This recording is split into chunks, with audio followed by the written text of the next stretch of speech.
दोस्तों, आप सबको संदीप भटनागर का नमस्कार। इंडिया की पॉलिटिक्स में इस वक्त बहुत उथल पुथल हो रही है, अनसर्टेनिटी भी है। लेकिन दो बात की बिल्कुल सर्टेनिटी है। एक, मोदी 3.0। मोदी जी प्राइम मिनिस्टर के लिए तीसरी बार शपथ लेंगे 9 तारीख को। और दूसरी कि कांग्रेस में इतनी खुशी है, और क्यों खुशी है ये समझ में नहीं आ रहा। आप देखिए, जो पार्टी 1984 में 403 सीट्स उन्होंने ली थी, कम करते करते करते करते 42 पे आई। इस बार उसने 99 सीट्स ली। लेकिन उसने कौन सा पहाड़ खोद लिया? नेशनल पार्टी है, और 100 सीट लेके ऐसे खुश हो रहे हैं कि जैसे उन्होंने कोई जग जीत लिया हो। मैं आपको एक रीजन बताऊं इसका। कांग्रेस पार्टी की उस आदमी की हालत है कि जो अपने सुख से इतना सुखी नहीं है जितना दूसरों के दुख से सुखी है।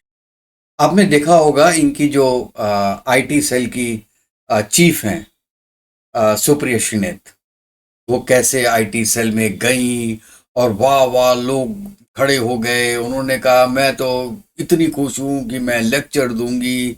उन्होंने वहां पे लेक्चर दिया कि हमने ऐसी जीत हार की, हमने वैसी जीत की। आय गॉड से,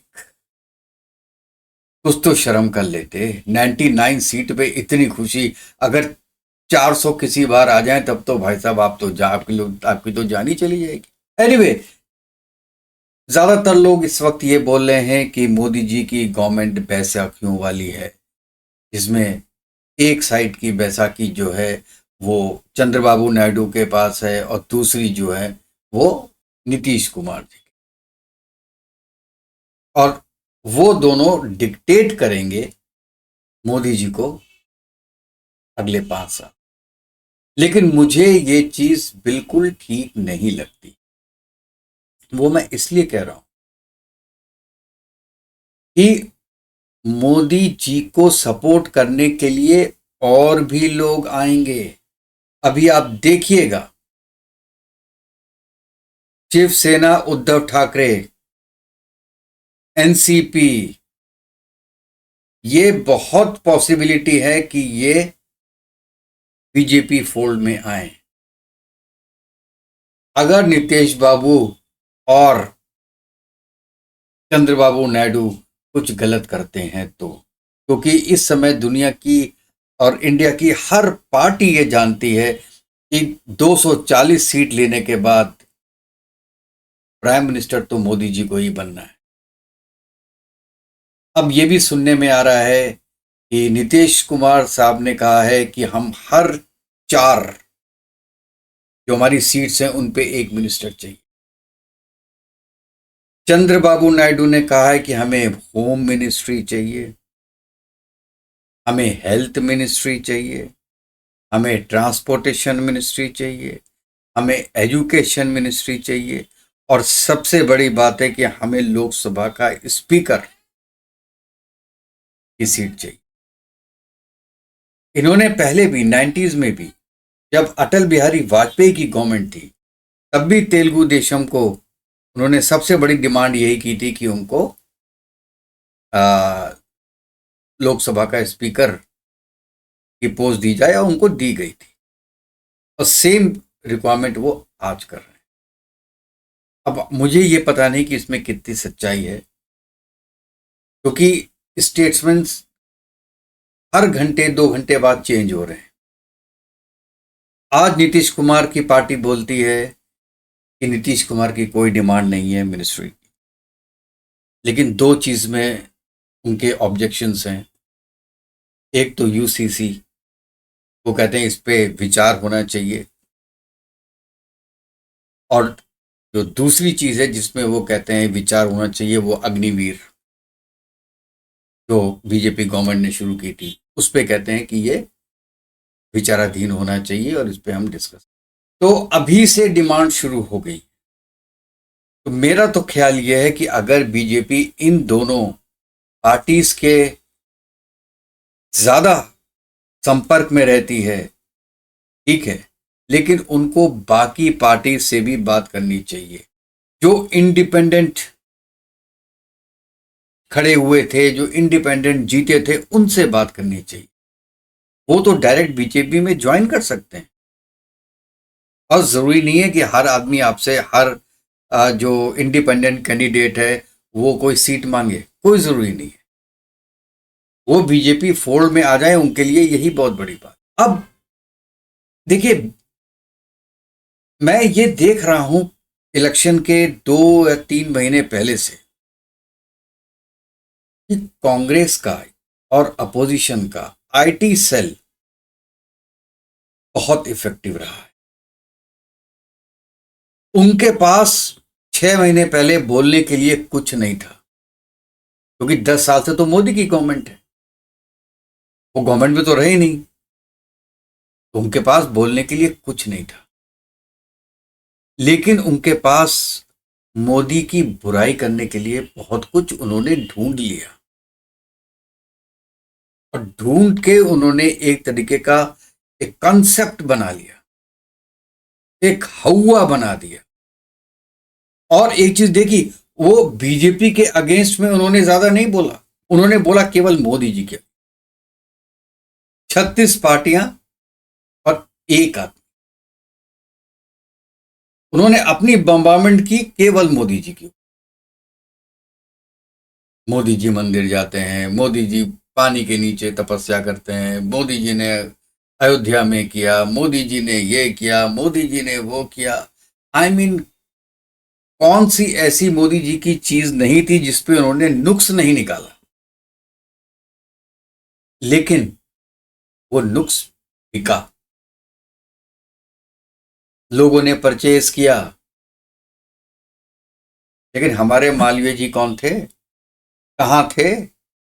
जो कांग्रेस, जो सॉरी बीजेपी के आईटी सेल के इंचार्ज, हमने तो कहीं देखा नहीं उनको। इतनी उपलब्धियां, मोदी जी की उपलब्धियां, एक दिन में एक से ज्यादा उपलब्धियां थी, लेकिन लास्ट के 6 महीने में हिंदू मुस्लिम, हिंदू मुस्लिम, हिंदू मुस्लिम के सिवा कुछ था ही नहीं। उससे और डिवाइड हुआ, उससे ये लगा कि इनके पास कोई उपलब्धियां हैं नहीं क्या, जो पब्लिक के सामने दिखाए हैं। और इसमें मोदी जी, मैं आपकी भी थोड़ी बहुत गलती जरूर मानता हूं, आपके कुछ, या आपने कुछ सोच समझ के बिल्कुल किया होगा, लेकिन कुछ चीजें हुई, जैसे आपकी मंगलसूत्र वाली बात, ज्यादा बच्चे पैदा करने की, वो डायरेक्ट एक कम्युनिटी को इफेक्ट करता है। और प्राइम मिनिस्टर, एक कंट्री के प्राइम मिनिस्टर को इतना डायरेक्ट नहीं होना चाहिए। आपने एक काम भी ऐसा नहीं किया जो मुसलमान लोगों के अगेंस्ट में हो, जबकि आपके ज्यादातर काम उनके फेवर में गए हों, चाहे वो एजुकेशन हो, चाहे वो 3 तलाक हो, चाहे गरीबों को घर देने की बात हो, मेडिकल देने की बात हो, गैस चूल्हा देने की बात हो, उसके बेनिफिशियरी सबसे ज्यादा मुस्लिम से थे। आपने उनके लिए कुछ गलत किया नहीं, अच्छा किया, लेकिन बोला गलत, या उसका गलत मतलब निकाला गया, जो कि कांग्रेस ने बहुत अच्छी तरीके से उस चीज को यूज किया। बार बार बार बार बार बार आप एक चीज, आप ट्विटर में जाके देखें, ट्विटर पे पूरा भरा हुआ है, वहां पे कहां पे लोग आ जाते हैं, कितने लोग लिखते हैं आपके बारे में, आपके अगेंस्ट, पूरा ट्विटर भरा रहता था। एक आदमी बार बार बार बार, हर बार एक ही चीज को देख रहा है, सुन रहा है, उसके दिमाग में भी आएगा कि भाई मैं कहीं गलत तो नहीं था, क्या मोदी जी वाकई में ऐसे तो नहीं है, या मोदी जी ऐसे नहीं है जो मैं सोच रहा हूं। झूठ 100 बार बोला जाए तो वो सच लगने लगता है। इवन जो आदमी जानता है कि मैं झूठ बोल रहा हूं, वो भी अभी 1000 बार वो सेम चीज बोलता रहे तो उसको खुद भी कन्विंस हो जाता है कि यार जो मैं बोल रहा हूं वो सच है। और कुछ ऐसे ही हो, बीजेपी के ने जितने अच्छे कार्य किए वो सब साइडलाइन हो गए, और जो 1-2 महीने में जो वक्तव्य बोले गए वो हाईलाइट करके मोदी जी के और बीजेपी के अगेंस्ट उनको खड़ा किया। और एक चीज, ये मैं रेट्रोस्पेक्शन कर रहा हूं कि क्या रीजन है डाउनफॉल का, जबकि मैंने भी सोचा था कि आप बीजेपी के 400 से कम आएंगे। तो उसका एक रीजन मैं ये समझता हूं कि दूसरी पार्टी से जितने लोग, जितने नेता बीजेपी में आए उनमें से, और उनमें से जितनों को भी टिकट दिया गया उनमें से 80% हारे। अब आप एक बात बताइए,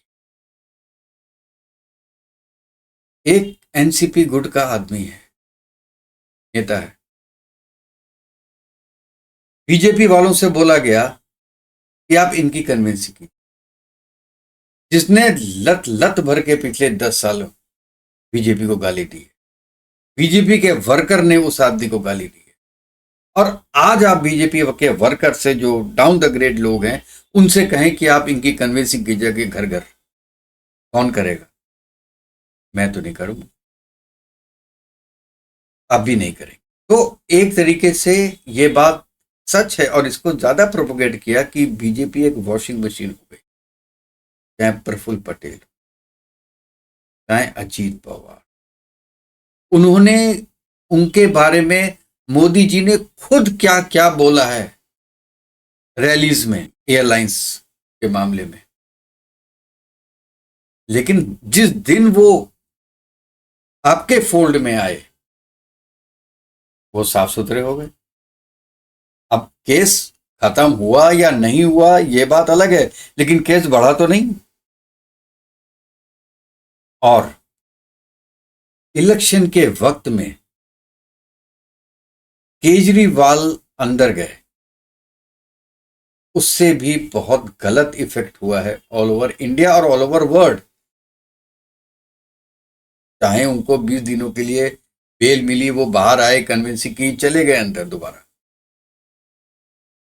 और मैं ये भी मानता हूं कि इसमें बीजेपी का क्या हाल है, तो कोर्ट ने बोला, लेकिन कोर्ट को भी आपको बोलना चाहिए था, रिक्वेस्ट करना चाहिए था कि ऐसे वक्त में जब इंडिया में इलेक्शन चल रहे हैं, इलेक्शन के वक्त में ये काम ना करें, इलेक्शन के बाद करें। एक तो सिंपैथी वोट मिलता है, दूसरा वर्ड में लोग सोचते हैं कि ये जो है एक पर्सनल दुश्मनी निकाली जा रही है, चाहे वो केजरीवाल हो, चाहे वो हेमंत सोरेन। मैं बीजेपी से रिक्वेस्ट करूंगा कि आप शिंदे ग्रुप को और उद्धव ठाकरे के ग्रुप को साथ में बैठाएं, उनको साथ में मिलाएं, एक पार्टी बनाएं। आपको जितना हेल्प उस पार्टी से मिलेगी, आपको महाराष्ट्र में और किसी पार्टी से नहीं मिले। और सेम चीज एनसीपी में है, अजीत पवार और शरद पवार, उसमें भी ऐसा प्रतीत होता है कि उसको भी तोड़वाने में बीजेपी ने अपना रोल अदा किया। अगर रोल अदा नहीं करते तो अजीत पवार ग्रुप को अपने साथ नहीं मिला।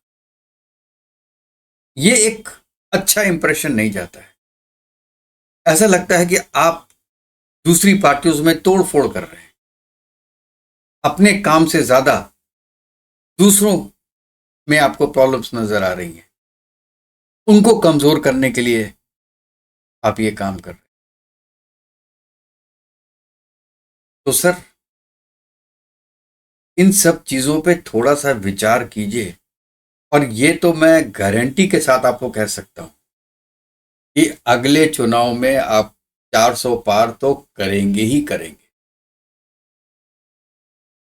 उसका रीजन बड़ा ओबियस है, कि हिंदू जाएगा वोट। वाराणसी में मोदी जी केवल 1.5 लाख वोटों से जीते हैं, जब पिछले साल वो 4.5 लाख वोटों से। उसका रीजन ये है सर कि वहां पे जो वोटिंग हुई है वो केवल 44% है। और ये नारा आपकी बार 400 पार, अब की बार 400 पार, वहां पे धाराशाही हो गया, लोगों ने वोट देने गए ही नहीं। पूरा हिंदू वोट देने गए ही नहीं वहां पे कि अब तो जीत ही गए, मोदी जी को कौन हराएगा। 50-60 हजार वोट का इधर उधर हो जाता तो मोदी जी हार जाते। तो बीजेपी क्या मुंह दिखाती उसमें? 75 हजार का तो फर्क था, एक तरफ 75 हजार हो जाएंगे तो दूसरी तरफ 75 हजार कब हो जाएंगे? 1.5 लाख का डिफरेंस हो गया। बीजेपी वॉशिंग मशीन बन के ना रह जाए, इस बात का भी ख्याल रखना चाहिए। तो सोचिए, इस चीज पे ध्यान दीजिए। हमको, पूरे देश को मोदी जी की जरूरत है। मोदी जैसा अभी तक, आज तक तो कोई लीडर इंडिया में आया नहीं। कल का मुझे पता नहीं, लेकिन अगले 10-15 साल तो हम सब देश के वासी मोदी जी को प्राइम मिनिस्टर देखना चाहते हैं और इंडिया को आगे बढ़ता देखना चाहते हैं। वर्ल्ड में एक नाम हो इंडिया का, वो हम देखना चाहते हैं। हम बाहर जाएं तो हमसे लोग इज्जत से बात करें, ये कहें कि देखो ये हिंदुस्तान से आया है, इसकी रेस्पेक्ट करो। हम ये रेस्पेक्ट चाहते हैं अपनी बाहर के देशों। ये था आज का वीडियो। आप बताइएगा कि आपको ये वीडियो कैसा लगा, और अगर अच्छा लगा हो तो प्लीज़ मेरे चैनल को सब्सक्राइब कीजिए और लाइक का बटन दबा दीजिएगा।